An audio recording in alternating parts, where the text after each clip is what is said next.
Hello, hello! Welcome back to another day of growing, learning, and finding your voice. I'm Charlotte, and I am so incredibly happy to have you here with me today. Take a deep breath with me for a second. Can you feel that? That's the feeling of a fresh start. Whether you're listening to this while drinking your morning coffee, walking to work, or maybe even hiding in the bathroom for 5 minutes of peace, you are here, and that matters. Today, we're talking about something that sounds a bit intense, but I promise it's the most liberating thing you'll ever hear: taking control of your life. Now, I know what you're thinking. Charlotte, life is a mess. I have a boss, I have bills, and I have a list of English irregular verbs that make absolutely no sense. How can I be in control? Think of your life like a car. For a long time, many of us have been sitting in the passenger seat. We let our habits, our fears, or even the opinions of other people do the steering. We're just along for the ride, looking out the window and wondering why the scenery isn't changing. But taking control doesn't mean you have to be a superhero. It just means you finally decide to move over into the pilot's seat. It means grabbing that steering wheel with both hands, even if your hands are shaking a little bit. In English, we have a great expression: to be in the driver's seat. It means you are the person making the decisions. And the most beautiful part? You can start doing this right now, exactly where you are. You don't need to wait until your English is perfect or until you have $1 million. When you learn a language, you're actually doing the exact same thing. Every time you choose to practice for 10 minutes instead of scrolling through social media, you are taking control. You are saying, "I am the creator of my future." It's about moving away from being a victim of your schedule and becoming the architect of your day. It's small, it's simple, and honestly, it's a little bit addictive once you start. So, let's buckle up. We're going to look at how we can stop waiting for life to happen to us and start making life happen for us. One of the biggest obstacles to grabbing that steering wheel we talked about is a very sneaky little lie we tell ourselves. I call it the when-then trap. Have you heard of it? It sounds like this: when I have more free time, then I'll start my project. Or, when my English is perfect, then I'll apply for that dream job. We treat our lives like a movie that hasn't started yet, sitting in the theater with our popcorn, waiting for the lights to go down. But here's the funny thing about life. The lights are already down, the cameras are rolling, and you've been on stage this whole time. There is no perfect version of you waiting in the future. There is only the version of you that exists right now, with all your messy hair, your mistakes, and your wonderful potential. Taking control starts with realizing that the right time is a ghost. You can chase it forever and never catch it. I remember when I first started trying to improve my own habits. I thought I needed a fancy desk, a brand new notebook, and a silent house. I spent so much time preparing to start that I never actually started. I was so focused on the perfect conditions that I forgot I was the one who had the power to create them. Taking control isn't about having a perfect environment. It's about making the best move possible with the pieces you have on the board right now. Think about your English journey for a second. If you wait until you feel ready to speak, you might stay silent forever. In English, we say to take the plunge, which means to do something even if it's scary. When you decide to speak, even if you make mistakes, even if your grammar is a bit of a puzzle, you are taking control of your growth. You are choosing action over perfection. Control is actually a muscle. The more you use it, the stronger it gets. It starts by looking at your day and identifying the dead time where you usually feel like a passenger. Maybe it's your commute or the time spent waiting for the microwave. When you fill those gaps with a conscious choice, like listening to a podcast or planning your next goal, you've stopped waiting for the world to give you permission. You've given it to yourself. Now, I want to share a little secret with you. When people hear the phrase, "take control of your life," they often imagine something massive. They think they need to quit their job, move to a tropical island, or suddenly start waking up at 4 a.m. to run a marathon. But let's be real. Most of us just want to get through Tuesday without feeling like a leaf blowing in the wind. Real control isn't found in the giant leaps. It's found in the tiny, almost invisible choices we make every single hour. I like to call these the small yeses. In English, we often talk about momentum. Think of a heavy snowball at the top of a hill. It doesn't start fast. It takes one small push, then another, and then suddenly it's moving all by itself. Taking control of your life is exactly like that. If you feel overwhelmed, don't try to fix your whole life by lunchtime. Just look at the next 30 minutes. Can you say yes to one thing that makes you feel proud? Maybe it's choosing a glass of water instead of a third soda. Maybe it's finally sending that email you've been avoiding for 3 days. Or, in our case, maybe it's finishing this episode, even when your brain wants to go look at cat videos online. When you say yes to a small, positive action, you are sending a message to your brain. You are saying, "Hey, I'm the boss here." Every small win is a vote for the person you want to become. If you want to be a confident English speaker, you don't need to give a speech to 1,000 people today.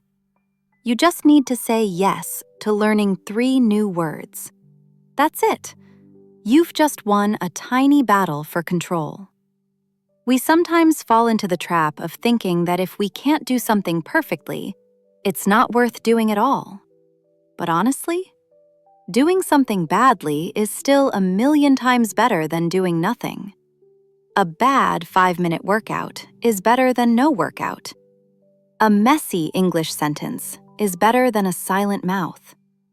When you give yourself permission to be imperfect, you actually gain more control because fear no longer has the power to stop you. You stop being afraid of the what-ifs and start focusing on the what's next. As we build this momentum and start collecting those small yeses, we eventually run into a bit of a problem. If you want to be the pilot of your own plane, you have to realize that the plane has a weight limit. You can't carry everyone's luggage, 3 extra engines, and a grand piano while trying to reach a new destination. This is where the most difficult, but most powerful part of taking control comes in: learning the art of saying no. In English, we have a funny saying, to spread yourself too thin. Imagine trying to put a tiny bit of butter on a giant loaf of bread. Eventually, the butter disappears and you can't taste it anywhere. That's what happens to our energy when we don't set boundaries. We say yes to every favor, yes to every distraction, and yes to everyone else's priorities. By the end of the day, we feel exhausted and frustrated, wondering where the time went. But here is the truth. If you don't prioritize your life, someone else will. Taking control means understanding that your time is a limited, precious currency. It's like a budget. If you spend all your money on things you don't even like, you won't have anything left for the things that actually matter to you. Saying no to a distraction is actually saying yes to your goals.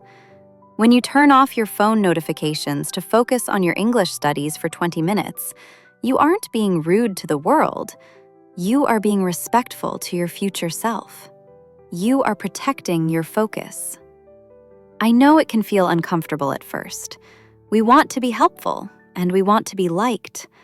But there is a big difference between being a people pleaser and being a kind person.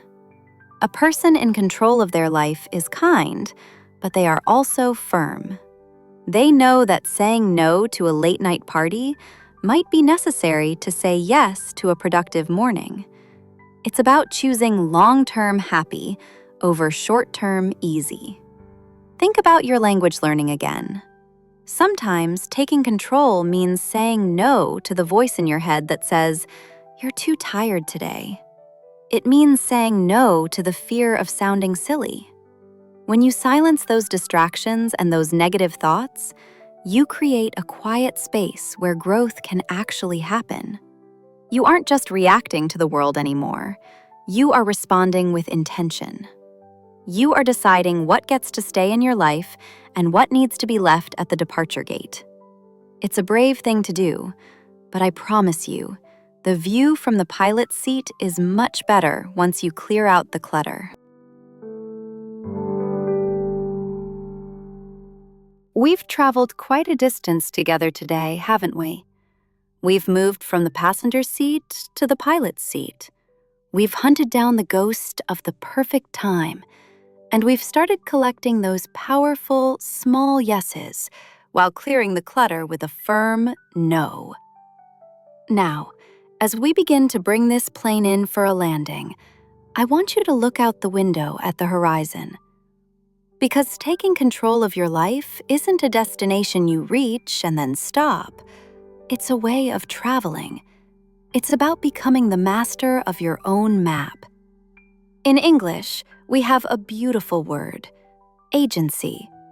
It's a bit of a fancy term, but it basically means the power to produce an effect. It's the belief that your actions actually matter. When you have agency, you don't look at a challenge and think, "Why is this happening to me?" Instead, you look at it and ask, "What am I going to do about this?" That shift in perspective is the ultimate form of control. It's the difference between being the character in a book who just lets the plot happen and being the author who holds the pen. I want you to remember that the pen is in your hand every single morning when you wake up. Sometimes the ink might be a bit dry or the paper might be a little wrinkled, but the story is still yours to write. Taking control is a daily practice of courage. It's choosing to be a student of life rather than a critic of it. It's about realizing that even if you can't control the weather or the traffic or the way other people act, you have 100% control over how you respond. And your response is where your power lives. As you continue on your English journey, please don't be hard on yourself. There will be days when you feel like you've lost the steering wheel again, and that's okay. Even the best pilots hit a bit of turbulence sometimes. The goal isn't to never lose control. The goal is to realize quickly when you have, and gently, kindly, move yourself back into that driver's seat. Don't wait for a new year or a new month to start again. You can start again right now, in the very next minute. So, here is my challenge for you today as we finish our session.